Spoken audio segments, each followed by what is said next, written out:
सोच बदलो तो दुनिया बदल जाएगी। यह प्रेरणादायक कहानी है एक बूढ़े आदमी की। ऐसा बूढ़ा आदमी जो अपने बुढ़ापे में अपने बेटी और बेटों के द्वारा ठुकराए जाने पर अपने लिए 2 वक्त की रोटी तक जुटाने में कठिनाई महसूस करता है। फिर भी वह हिम्मत करके होलसेल की दुकान से अपने पास पड़े चंद रुपयों की पेनें खरीदता है और बस स्टॉप पर जाकर एक जगह बैठकर उन्हें बेचने की कोशिश करता है। पूरा दिन भर पेन बेचते बेचते थक जाता है, लेकिन उसकी ज्यादा पेन नहीं बिकती। फिर वह उसी जगह सो जाता है जिस जगह वह बैठकर पेनें बेच रहा था।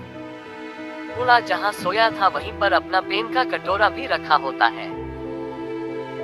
बूढ़े को ऐसी अवस्था में सोते हुए देख आते जाते लोगों को उस पर दया आती है और वह उसके कटोरे में पैसा डालना शुरू कर देते हैं। जब बूढ़ा जागता है तो देखता है कि उसकी पेन एक भी कम नहीं हुई और उसके कटोरे में काफी सारे पैसा जमा है। वह समझ जाता है कि लोगों ने उसको भीख देना शुरू कर दिया है।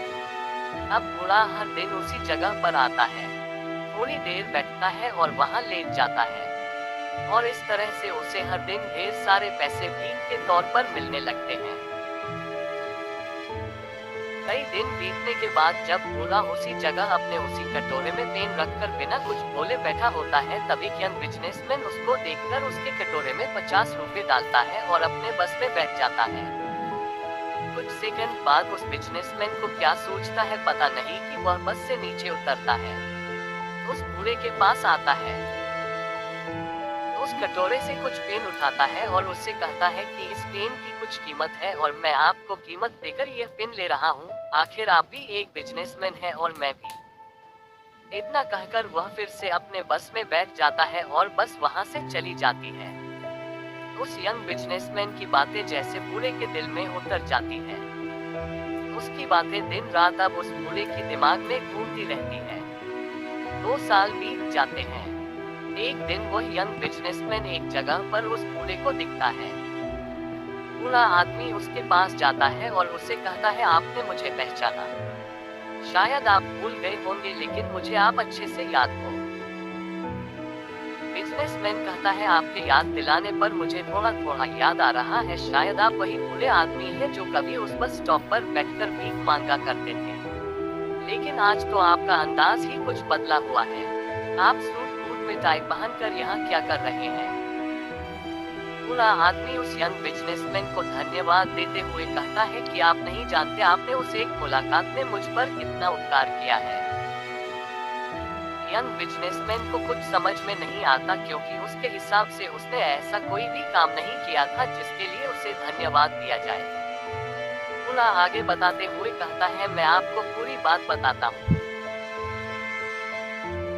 उस दिन जब आपने मुझ पर दया ना दिखाते हुए अपने पैसों के बदले मेरे कटोरे से पेन उठाए और जो शब्द आपने मुझसे कहे कि पेन की भी कीमत है और आपकी तरह मैं भी एक व्यापारी, इन शब्दों ने मेरे दिल दिमाग पर आंदोलन कर दिया।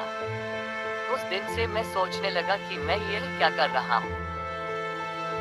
मैंने जिंदगी भर कड़ी मेहनत करके अपना और अपने परिवार का पेट पाला था, तो फिर मैं इस उम्र में कैसे हार मान सकता हूँ।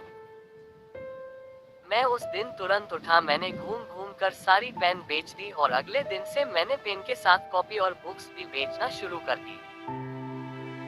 मैंने शुरू के 6 महीने काफी मेहनत की और अपने बेचने की चीजें बढ़ाता गया और सिर्फ 6 महीने में मैंने स्टेशनरी की दुकान डाल दी।